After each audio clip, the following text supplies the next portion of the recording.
Hi everybody, welcome back and thank you for joining me today on my channel here at Taslima Maya Art. In today's video I'll be showing you a test cloud pour I did a while back before I really knew what I was doing, and I made a lot of mistakes. A big thank you to all my Patreon YouTube channel members for supporting this channel, and up after me as usual will be Oak by Bettina. So this is an experiment really to show you what happens when your paints are really thin. It's another test one I did that failed. Well, I consider it a fail. Some people might actually like the effects that it made, but my consistency is super thin. It's barely a 1 second trace. So for a cloud pour, a straight pour, you do need a thicker paint consistency than this. I could have left this paint out, or I could have added some gloss medium to it, gloss gel, or I could have added more paint to it to thicken it up. But even this gold, you can see it barely leaves a trace at all.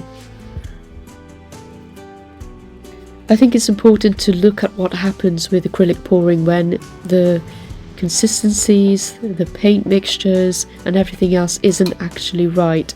Here I'm showing you that you do need to level your canvas or tile. This is a 20 by 20 centimeter tile I'm pouring on. I also decided to use black paint base at this stage. This was early on in my attempts at doing a cloud pour, and I used black base paint. This is acrylic base paint, but I literally just stirred it up, so there was a lot of air bubbles trapped in it, which isn't a good look at the end, which you'll see. You'll see all the little pock marks of black coming up through my painting right at the end. So it's a good idea to let it sit for a while and let those bubbles disperse. So I used a shot glass and I layered my paints. I forgot to record that bit, so I do apologise. I simply layered the paints, the very thin paints you saw earlier, into this shot glass. And I kind of did it willy-nilly. I didn't really think about the layering. I simply just put it in as a beginner, complete beginner at this, and never really thought about the muddying of colours that might happen if I put the red next to the green, for instance, and I do get a little bit of muddying because of that. So I'm now travel pouring, so I'm going up and then back down. This is a very tricky technique to do it this way, and you do cause a kind of a weird look at the end, which does happen. So yeah, you really need to be able to pull off this technique where you're going over and over the same area. Now I'll let you watch the rest in peace, and I'll play a bit of music, and hopefully you'll see what this looks like at the end. Look at the funky patterns.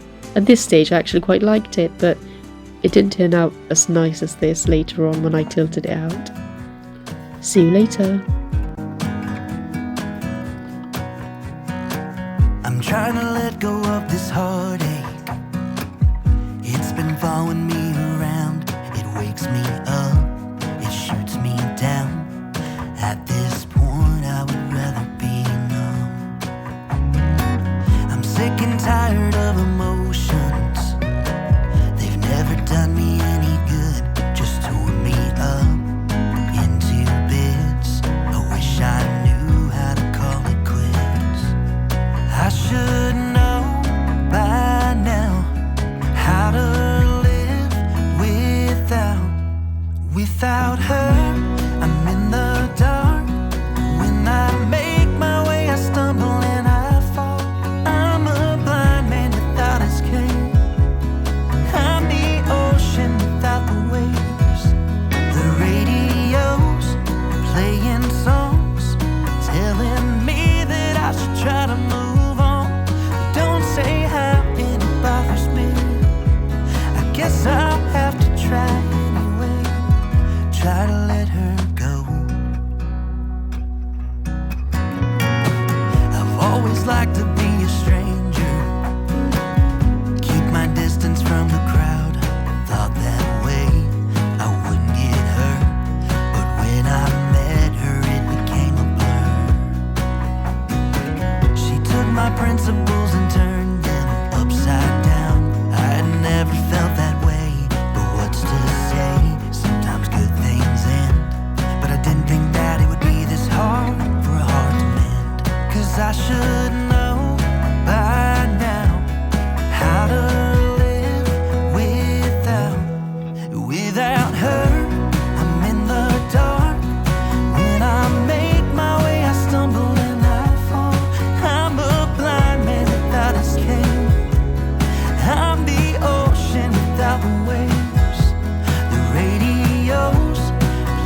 So this is how it turned out. There are parts of this I really do like the striations and the blue up in the top corner there, the right corner, and some other colours there you can really see, especially that vibrant blue. I love that. But you can see the black base paint bubbles popping through, lots of pock marks on there, which does look a little bit ugly. I do many things differently now, from thicker consistency to not using a black base, not using bubbly paints and letting them sit. So I really learned from this test piece that I did early on when I started doing cloud pours. I hope it helps you too. Thank you for watching, and do watch Oak by Bettina up next. Bye for now.